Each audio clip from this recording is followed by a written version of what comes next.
Hello, hello, hello, everybody. I hope you all are doing well. It's a beautiful Sunday morning in Myrtle Beach, South Carolina. I see blue sky. For the past couple of weeks, it's been gray and rainy, but it's blue sky here. And I just want to start off with just taking a couple of deep breaths. Big inhale and exhale. Big inhale and exhale. And one more time for good measure. Big inhale, and on your exhale, just let it out. Big inhale.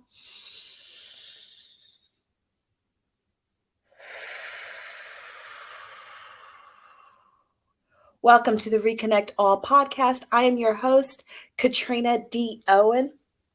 Today, I am reading from Unlocking the Queen Code by Melissa Crawford. As I said before, this is a journal. It has little blurbs on one side and writing prompts on the other. And when I normally read from it, I just thumb through, pick up a passage, and then read. Today is from Divine Key 14, page 71. Queen, surrender the little that you have to get more. Thinking that a little of something is better than nothing is a sign of fear and ultimately a survival mentality.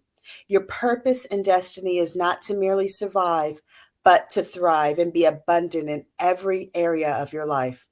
Instead of looking at the little that you have as lack, see the truth. It is a seed for something greater. Plant your seed in faith, then take bold action. Excuse me, I lost my place.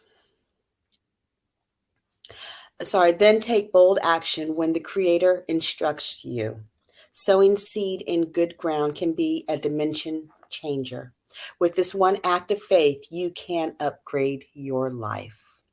Again, that is Unlocking the Queen Code by Melissa Crawford. Today, I am humbly honored to have my friend, Tabitha D. James. She's a millennial. She's under 30 for a couple of more days. She has a beautiful smile, volunteers all over the place, mentor. She is a guest speaker. She is an author. She is just so many things. And I am honored. Thank you, Tabitha, for being here today. Thank you so much for having me. I am super excited. Super excited. So I have watched you, for I think it's been 3 or 4 years that I've known you. And my first conversation, we were sitting on a couch and you were talking about all these traveling and all these things that you were going to. And I'm just seeing you as just this little person. Keep in mind, Tabitha, how tall are you? I'm 5 foot, y'all. So little. 5 foot. Maybe. I'm really like 4'11", but we're going to say 5 foot. And just getting out of school, you have 2 degrees. What are your degrees in? Yeah, so I have a Bachelor's of Science in Business Administration with a focus in hospitality and tourism, hence my customer service and event planning. And I got that from Coastal Carolina University.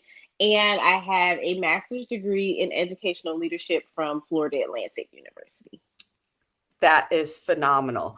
I have to ask you, where do you get your drive from? Oh my Just goodness. keep going. Wow. Goodness, that's a good one. That's a good one. I have wanted to win for as long as I can remember, right? I mean, I'm only in competition with the Tabitha I was yesterday. Like, I'm not in competition with any other author, speaker, business owner person, but I am in competition with the me of yesterday every day. And I want to win. I want to win that competition. I'm hungry. And so that intrinsic motivation is really what drives me. I think that there are some other external motivators, like other young brown girls being able to see me win and see that as an example as a small town girl, being able to be an example, for my family and different things like that. Also, proving the people wrong who counted me out when I wasn't this person. All of those things play a factor.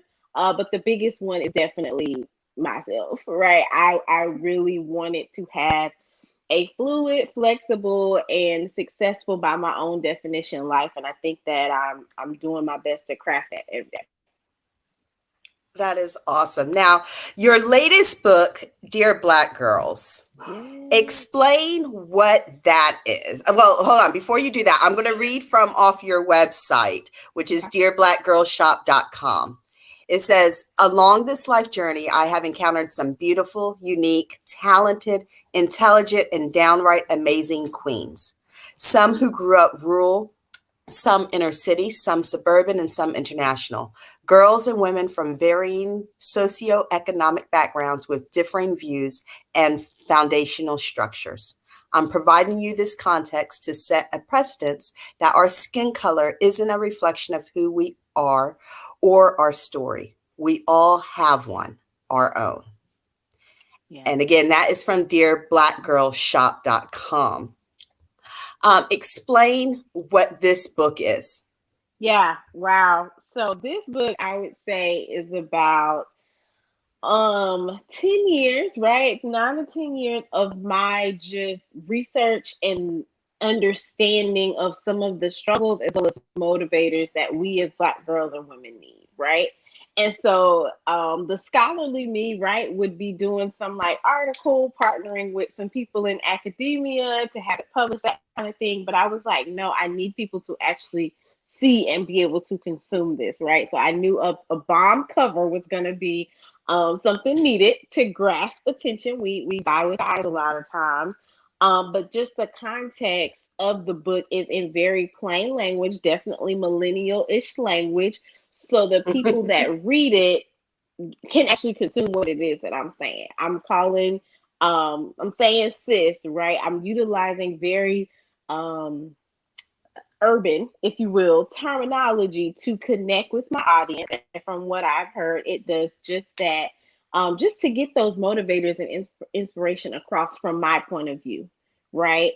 And I say that it's for brown girls bound to win because if you're not bound to win, you may not agree with some of the things that I say in there, right? Because a lot of the um, ideologies that I use are about going the extra mile because it's never crowded there. Right. And so if you are not willing to put in the work, it's not the read for you. Right. If you are not willing to have your mindset stretched, to understand that we lift as we climb, to understand that, you are not in competition with another woman. Like let her win her in her lane and you win in yours. Right. So some of those things just really, snatching the band-aid off on some of the topics, right? Because I do a little bit, not a lot, of talking about religion and from a southern perspective, if you will, and how some of the principles that we may or may not have been taught growing up, depending on how you grew up, they don't necessarily hold true.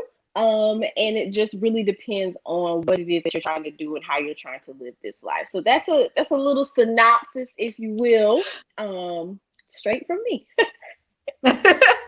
Now, you brought up religion. How were you brought up? I was brought up, I guess, due to Christianity, and I grew up in the African Methodist Episcopal Church. And what I will say is that I will never discredit a lot of the support and learning that I had there because of the fact that that is a part of what pulled me out of my shell to be who I am today, right? My first speaking engagement, if you will, right, was an Easter speech. And then, following Easter speeches, someone saw something in me that I maybe didn't. I did church announcements. I got chosen to go to conferences and different things like that. That really helped me with networking and stepping out of my shell in the earliest form. So I'll never discredit some of those things, right? But some of the ways that you are judged, right? Not even going as deep into like sexuality or things like that, but just the rights and the wrongs, like by whose standards, So that's kind of my background there in the religion sector. Now, when you were at Coastal Carolina, when you graduated from high school, Coastal Carolina was your first school, correct? Yes. Mm-hmm. So, and you live about an hour? Did you live on campus? I did. I lived on campus. So yes, I live about an hour from campus, but I did when I went to Coastal Carolina University, I lived on campus the first year, and then the my junior through my sophomore through senior years, I lived like in an apartment in the Myrtle Beach area. Now you are part of a sorority, aka Yes, yes, I am. how has that influenced your life? Oh my goodness! Wow, you really want to choke me up this morning. Well, I'm just because I it is a big part of your life. Yes, it is. It has changed my life in so many ways that I never even imagined, right? So I wanted to be an AK since I was a little girl. There's no secret there. But I did not know what being a part of the organization would do for me as a person. I definitely, wanting to do it since I was growing up. Yeah, I did research and all that jazz, but it was very superficial, the reasons why I wanted to become a member, right? But once I got into the organization, I was able to engage with so many like minded women from across the world, if you will. And for my first, so I'm coming up on 9 years in the organization. Wow, saying that is like, whoa. But for those first, I would say 5 years, I did a ton, like I was deep in, right? I did a ton of travel with AKA, attending conferences, representing various sectors of the organization. And it helped me to develop myself not only as a professional, but as a person, right? Um, Being able to engage with people on different teams, being able to help lead things within the organization, being able to find my own and also still be myself.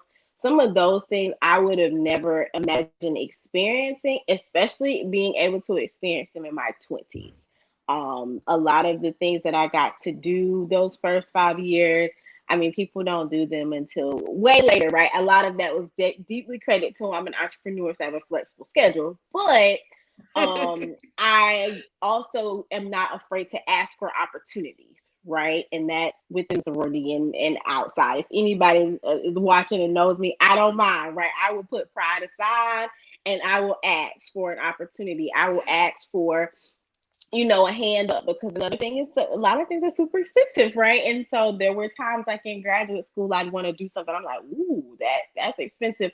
But there were sisters who saw my drive and saw my dedication and knew that like if we can help Tabitha get to, this event, she's gonna go, she's gonna give it her all, and she's gonna bring this information back. And so there's so many people that have helped me along the way throughout my sorority, and speaking gigs and books and all types of things that I'm always like, how do you know me? And they're like, oh, well, so and so told me about. And I'm like, that good old AK. So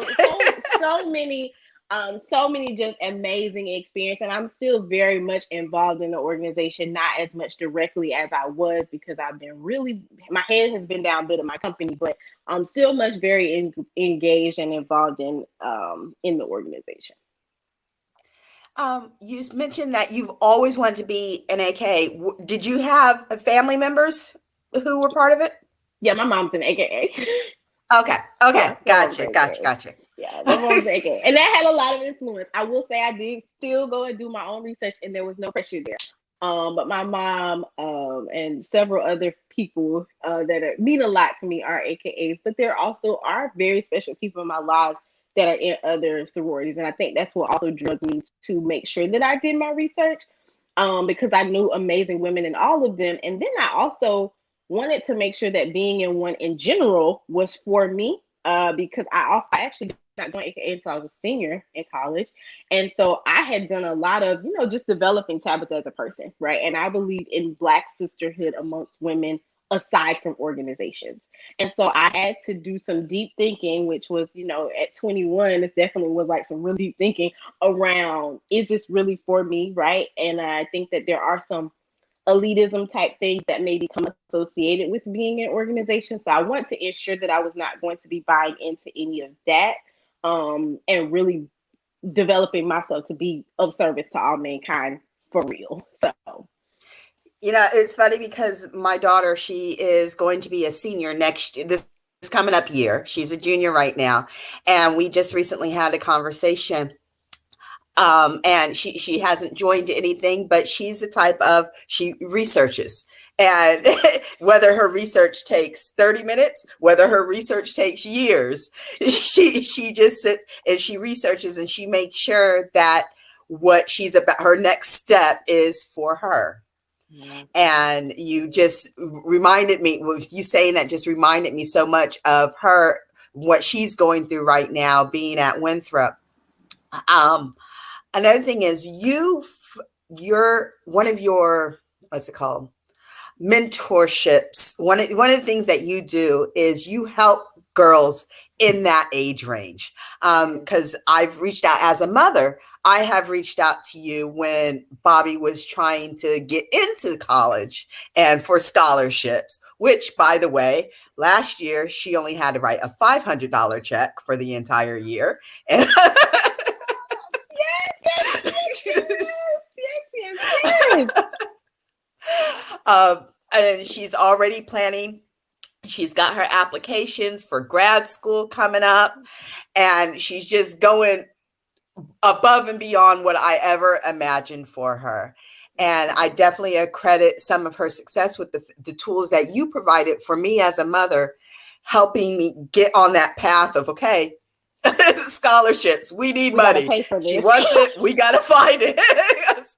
Because I don't have it. Yes. Oh my goodness. Yes. And so I appreciate everything that you put out there and all the information that you put out there to help people. You host events for young girls. You had a I Am She event a couple of years ago, or maybe one or two, I can't think. It was prior to COVID. Yeah, prior to COVID. Yeah, so I had them in 18 and 19, 17, 18, 19, before COVID, yes. Right? And then we just put a pin in it. Yeah, there you go. I Am She is an acronym. Explain what that is. Oh my goodness. So that's so fun. Oh, these are such good questions. But I Am She, so back in 2016 when I was I was blogging, I was working full time, and I was just really coming into my own, if you will, especially with this in the online space. And I Am She took on so many different iterations over the years, but in its just natural form, it was Survivor Helping to Empower, the SHE, Survivor Helping to Empower. And as our company has grown and we're preparing for like a name change, I'm like, how do I make sure that I kind of keep that somewhere?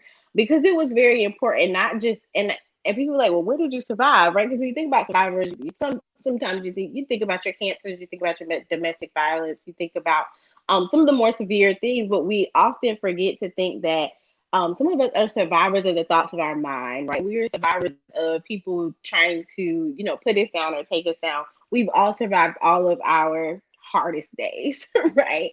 And so I identified as being a survivor helping to empower other women. And that was definitely a woman-based target at that time.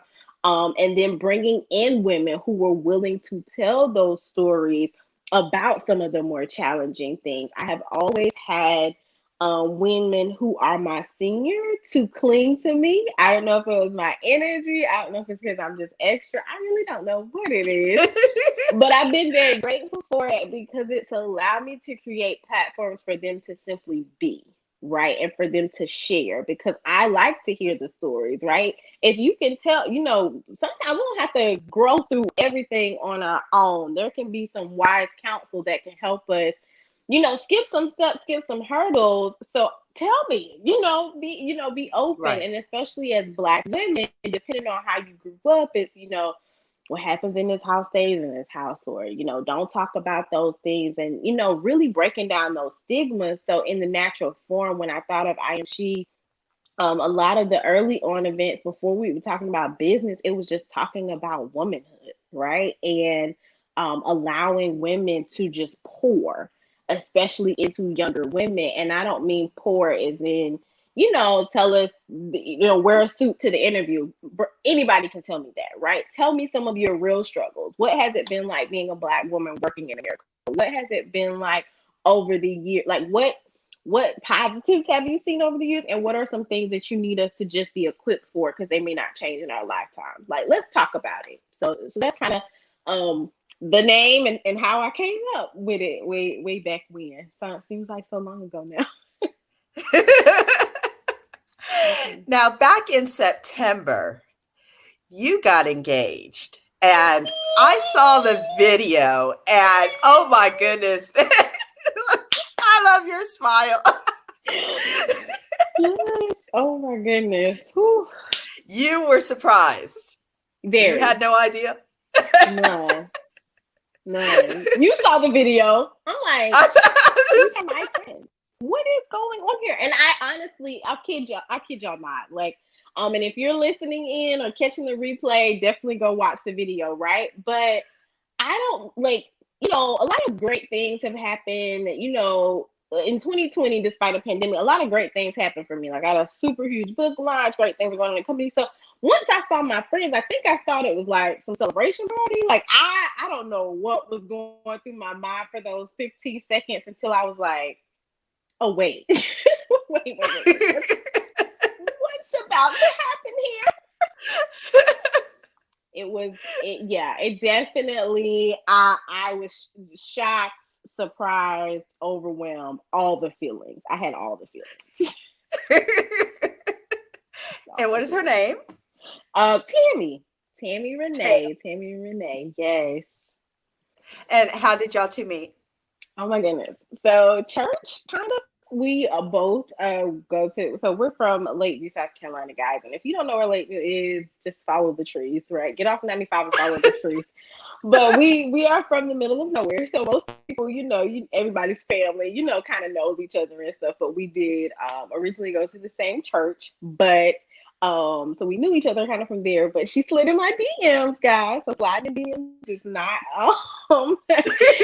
it works. So a few years ago, she messaged me. I was speaking at our alma mater. I was going to be a guest speaker for literary month or something at our alma mater, and she messaged me and asked, was it open to the public? I was like, yeah, it is, I think, but let me find out. So I reached out to the school. It was open to the public, and I just messaged her back, and she came, and I was like, okay, this is weird, because you heard me speak before we go to the same church. I speak all the time. So super weird. And then she messaged me and was like, I really enjoyed it. I'm like, okay, still weird. Because you guys, she's going to beat me up for saying this, but I talk about it a lot. She didn't like me. Like, she barely spoke to me at church. So I was like, why is she trying to come to my event?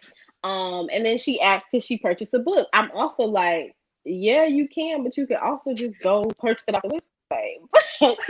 Nonetheless, I took it to her. She had a store at the time, so I took it to the store and signed it in person and all that. And then it just went from there. We went to lunch a few days later, and our first date was like 10 hours long.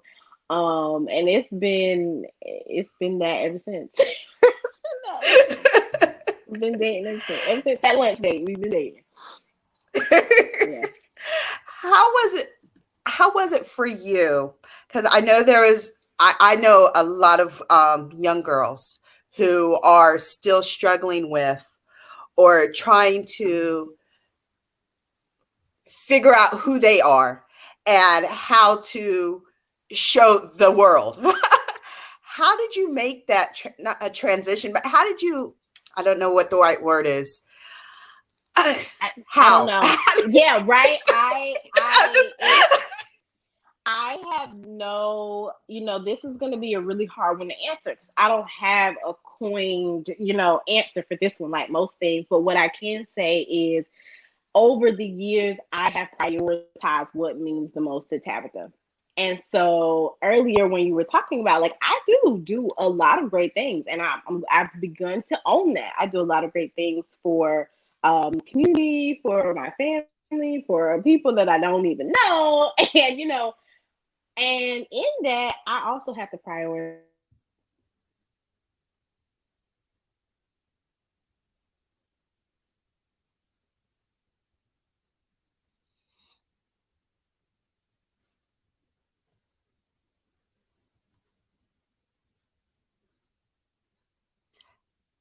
Oh goodness, I believe that Oh goodness, there we am go. I back? Am I back? You are Okay. back. You are.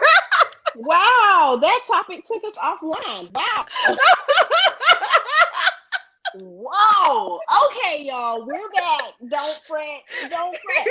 Okay. I had to prioritize Tabitha. I had to realize that me not being my full self was not organic. It wasn't authentic. It wasn't me, right? It was not me. And so it's been a challenge, I will say, because I do wear several hats and have several identities. And I have often been like, well, are they going to accept me over here? Or how is this going to affect my leadership? And I realized like my sexuality doesn't diminish that I do great work. It actually is none of nobody's business. But since I do decide to have it, as a part of who I am, I realize what comes along with that. And so another piece of transparency is I've been, quote unquote, outright to my friends for like, I'm about to turn 30. So for about 15 years, right? So like the vast majority of my life. But to, other sectors of people, it's always every, few years or every so often, it's always a challenge to like come out again. So this year, I would say was like my first time even like really acknowledging Pride and Pride Month. I've spoken on Pride panels. I'm on here now, not ashamed to talk about it. So it has been a journey. So my advice to, anyone, young, old, in between, is like allow yourself to go through your own journey. Don't allow anyone, family, friends, internet, to make you push you into a sector that you're not ready to be in. Because there have been times where people who, are really just deep into the Pride community, like super duper into it, have been for a long time, have tried to drag me in because of my advocacy in the way. If I'm into something, like I'm showing up for it. And they're just like, Right. why don't you do this over here? It was not my comfort zone. And another thing I think people have to sometimes realize is that like choosing identities, right? I'm a young Black woman from the South in business. Like there were so many other identities that like I can't hide, and B take precedent, that I had to become comfortable in all of those, and then we can add on another layer, right? But Right. instead, like I didn't want to push myself. It wasn't even being in the closet, because if you knew, it was fine.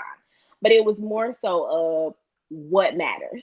And then of course getting engaged, right? Getting engaged, going viral, getting engaged. that took, that took things to another level. And the amount of messages that I received from people saying, you being able to do this inspires me. Like, Yes. you and all of who you are, being able to own all of you is just, and I mean younger people, people I went to high school with, people I've done work with, and I'm just like, what? Like it just Mothers. mothers, mothers about to take me out before the recording. It's just so, and I'm just been like, because on the reverse side of that, there have been attacks, if you will. There have been not so accepting moments. There have been, parents who didn't want me engaged with their children. There have been so many other things. Right. So the acceptance and the, just love, it hits different than any other type, right? I've killed it in accolades for a long time.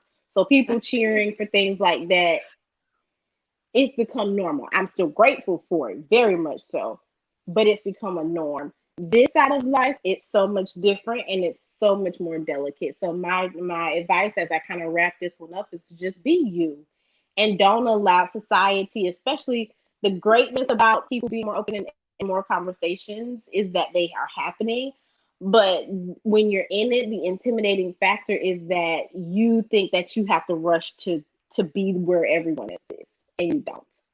You don't.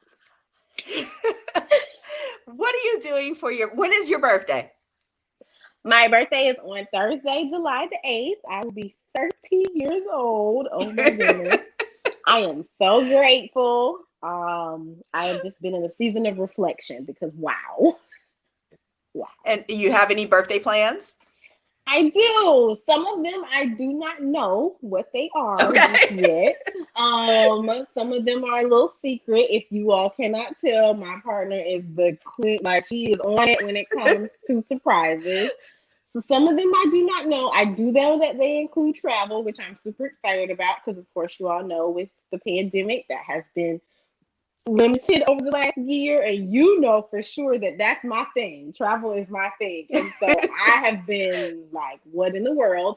So there will be some traveling, there will be some time off. I work, you all, I work a lot, and so there is going to be a long period of time away from the laptop, the live, all of that, and I am overjoyed because well deserved. And I am excited to just refresh, right? Refresh, celebrate me, celebrate life. Um, 20 to 29 has not been what I had in mind, but more than what I could have ever imagined. That is awesome. Yeah. Well, Tabitha, I appreciate you for coming in and speaking to my guests Yes. on the Reconnect All podcast. And I'm looking forward to see what you have in the future. I'm I follow super you excited. faithfully, and I encourage my children, I encourage everybody to follow you also, because you are such a Thank you. spectacular person. And I love, love, love your smile. People comment on my Thank smile you. all the time. I don't Because see it's anything, but then I beautiful. look, but then It's I look at you and I beautiful. love your smile and all your pictures, and you're just your colorful life, from your wardrobe to your attitude is just you're just full of color. Thank you. Got a black shirt on today, y'all, but I'm colorful. You just thank you. Thank you, listeners, catching it live, catching it on the podcast, catching it on the replay. Thank you all, and thank you so much for having me. I don't take it for granted, and your words. I'll cry later. I'll cry later, Katrina. Thank I'll you cry so later. much. Many blessings to all of you. And I will see you all again next Sunday, 9 a.m. Have a wonderful day. Many blessings to you all. Bye bye.